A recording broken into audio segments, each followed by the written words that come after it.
लोग बहुत बेचैन हैं और उतावले हैं इस बात को जानने के लिए कि आखिर क्या हुआ है। आप ठीक हैं? अभी का पोजीशन अब तक का लगभग 16 घंटे। देखिए, पुलिस ने मुझ पे बहुत ज़बरदस्त हमला भी किया, मारपीट भी की मुझसे, मेरे साथ, मगर हम उनकी फ्रस्ट्रेशन समझ सकते हैं। लेकिन मैं आप लोगों के सामने मुस्कुरा के इसलिए बात करना चाहता हूँ कि पूरी दुनिया और भारत के सभी SC ST OBC फार्मर्स और गरीब लोग देख लें कि भारत का संविधान जो है वो किसी भी जुल्म को, चाहे अमित शाह जी डायरेक्ट फ़ोन पे टच में थे, जो इंस्पेक्टर साहब थे वो हमें बता भी रहे थे कि मैं प्राचा साहब सब जानता हूँ, यहाँ पे कुछ नहीं मिलने वाला, मगर अमित शाह जी का प्रेशर है हम पे। ये वो मुझे इनफॉर्मली जब वो वीडियो बंद करते थे बता रहे थे। मुझे हथियार भी दिखाए उन्होंने, पिस्टल्स दिखाई, और साफ तौर पे बोला कि यहाँ हम सिर्फ आपको मजबूरी में आए हैं क्योंकि हमें कमिश्नर साहब ने बोला है और अमित शाह साहब ने बोला है कि किसी भी तरीके से प्राचा साहब के पास को जाके डराओ, धमकाओ और ये इंश्योर करो कि जो इनके पास एक जो पुलिस के खिलाफ और RSS के और BJP के खिलाफ वीडियो हैं और दूसरे सबूत हैं, वो किसी तरीके से इनके कंप्यूटर से निकाल के ले आओ। इस बात के अलावा उनके पास कोई काम नहीं था। उन्होंने जो आज मैं हियरिंग में था कोर्ट की, तो हमारी हियरिंग तक वीडियो रिकॉर्ड की, जो कि बिल्कुल कंटेम्प्ट ऑफ कोर्ट है। लेकिन कैमरा बंद होते ही वीडियो, हालांकि कोर्ट ने उनसे कहा कि कैमरा परमानेंटली चलाना है, लेकिन उन्होंने बहुत बार कैमरा बंद किया। जैसे ही कैमरा बंद हुआ उसी वक्त उनकी धमकियाँ शुरू हो जाती थी, उसी वक्त वो गन्स दिखाने लगते थे। और 12 बजे से लेकर आप देख लीजिए, मैंने 12 बजे आते ही, तब तो मेरे पर कोर्ट का प्रेशर था, DC कपिल साहब हमारे साथ हैं, इनका मैटर चल रहा था आज एक हाई कोर्ट में, तो वो भी इनके प्रेशर में ही मैंने किया। मगर मैंने आते ही ये बोला, जैसे ही उन्होंने बताया कि मैं पुलिस ऑफिसर हूँ, मैंने सीधा उनको कहा कि अगर आपके पास कोर्ट का ऑर्डर है, उन्होंने कहा हमारे पास कोर्ट का ऑर्डर है, तो मैंने कहा मेरी ऑफिस में मेरा पूरा ऑफिस आपके लिए खुला हुआ है, मेरा पूरा घर आपके लिए खुला हुआ है, और ये सब वीडियो रिकॉर्डेड है, ये सारी चीज़ें वीडियो रिकॉर्डेड है। मैं कोई अपनी तरफ से ऐसा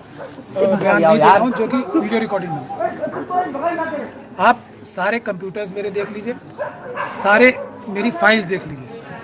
तब वो उनसे हमें ये बोलने लगे कि आप जो है हमें ये चीज़ें दे दो। मैंने कहा ये चीज़ें मैं किसी भी हालत में आपको नहीं दे सकता, क्योंकि आप ये कह रहे हो कि वो कोई मेरा क्लाइंट था। कौन व्यक्ति है वो, उसके बारे में कोई मुझे जानकारी ऐसे याद नहीं होगी, क्योंकि मेरे पास सैकड़ों हज़ारों केस। तो मैंने कहा मैं क्लाइंट अटर्नी जो हमारा रिलेशन होता है उससे बंधा हुआ, मैं आपको कुछ नहीं दे सकता, भले ही आप मुझे गोली मार दो, क्योंकि ये मेरा एडवोकेट होने के नाते कानूनी फ़र्ज़ भी है। और एविडेंस एक्ट 126 ये कहता है कि मुझे क्लाइंट अटर्नी जो उसने इन्फॉर्मेशन दी है मैं कभी डिस्क्लोज़ नहीं करूँगा। तो मैंने इनको ये कहा कि ये आप चाहे कुछ भी करो, तो आप ये सब हमारी कैमरा बंद होने की बात होती थी, आप अमित शाह साहब को बता दो मैं नहीं देने वाला कुछ भी, और कुछ है भी नहीं,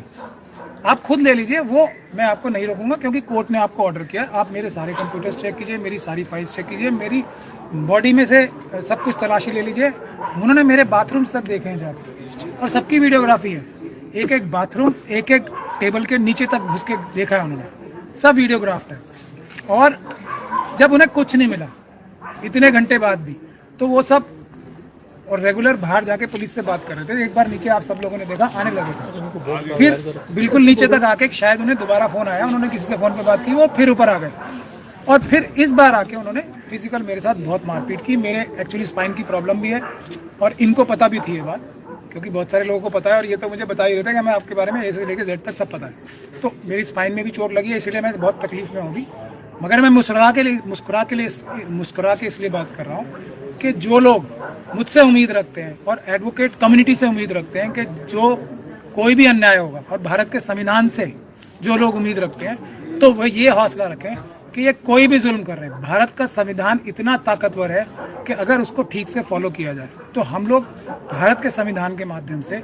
ना सिर्फ दिल्ली के जो दंगे हुए हैं, दिल्ली में जो हुए हैं, उसमें RSS के लोगों को, BJP के हमने बहुत सारे लोगों के खिलाफ FIR कराई भी है। यही उनकी सबसे बड़ी ग्रीवेंस है मुझसे, कि RSS के लोगों को मेरे जो क्लाइंट्स थे उनकी कंप्लेंट्स पे अरेस्ट किया गया। यही उनकी सबसे बड़ी ग्रीवेंस है कि पुलिस के लोगों के खिलाफ हमारे पास प्लेथोरा ऑफ एविडेंस है, एक नहीं, हमारे पास पूरा, आप समझे तो इतना एविडेंस है कि मुझे नहीं लगता कि ये शायद दिल्ली दंगों की जो चेन है, और इसीलिए हम ज़्यादा लाइमलाइट में भी नहीं आ रहे कि ये अमित शाह जी तक जाके रुकेगी, इसमें मुझे कोई भी शक नहीं है, और वो एविडेंस सब हमारे पास मौजूद है। तो जब ये अमित शाह जी तक जानी है तो ये अमित शाह जी के इशारे पे ही हमें बोला भी जा रहा है कि ये हो रहा है कि या तो आप ये केसेस छोड़ दो। मेरे कितने ही क्लाइंट्स को डराया गया, आपके पास एक के बाद एक के बाद एक कितने एग्जांपल्स मैं दिखा सकता हूँ आपको कि प्राचा साहब को वकील हटा दो, नहीं तो हम तुम्हें मार देंगे, झूठे केसों में फंसा देंगे। और एक के बाद एक मेरे पास दर्जनों एग्जाम्पल हैं जो जो जो जो लोगों को झूठे एफआईआर में दर्ज किया गया क्योंकि उन्होंने मेरे पास आके पुलिस के खिलाफ कंप्लेंट कराने की कोशिश की थी, आरएसएस के लोगों के खिलाफ कोशिश की थी। एक जो दूसरी बात वो मुझसे कह रहे थे कि आप जो हमारे पुलिस ऑफिसर्स के खिलाफ SC ST के केस कर रखे हैं वो हम आपको पहले भी बहुत बार समझा चुके हैं, उनको भी विड्रॉ करो।